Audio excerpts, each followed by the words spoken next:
បាទសួស្តីបងប្អូនអតិថិជនទាំងអស់គ្នាណាបាទដែលតាមដាននៃការ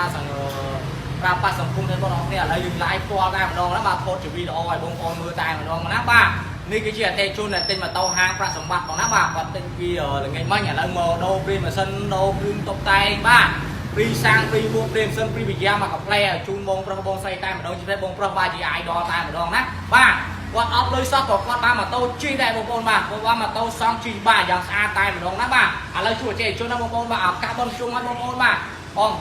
រៀបរាប់ពីគុណភាពនៃម៉ាស៊ីនម៉ូតូនិងម្ចាស់ហាងរាក់ទាក់បងយ៉ាងម៉េចបងណាបាទឥឡូវរាក់ទាក់ប្រាប់អតិថិជនរបស់គ្នាបងប្អូនសូមប្រាប់ញ៉ាប្រាប់បងប្អូនទាំងអស់គ្នាបាទហាងប្រាក់បាត់នៅម្ដុំសាអូស័យគាត់លក់ម៉ូតូបាទមានគ្រប់ប្រភេទគ្រប់រេម៉ូដែលបាទមានបើសាខាបងណាបងអត់មានលុយក៏បងយកឯកសារមកដាក់បានដែរបងណាឲ្យតែមានกระดาษបញ្ជាក់ដាក់ខែអត្តវិញ្ញាណប័ណ្ណធ្វើឧស្សាហ៍បាទដាក់បានបង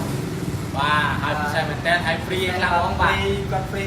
មួយសត្រាមួយកែហើយហ្វ្រីម៉ាស៊ីនឈុតមកចាក់តាំងមកពេញហើយទៀតបងបាទពិសេសមែនតើហើយគាត់ឲ្យយើងរហួយបាទអូចេញរហួយទៀតបងប្អូនបាទអូហូបាទចេញរហួយទៀតបាទបងប្អូនតាមបណ្ដាខេត្តចឹងបងប្អូនចាក់ដែងបាទខ្ញុំមកតោះបាទពិសេសមែនតើ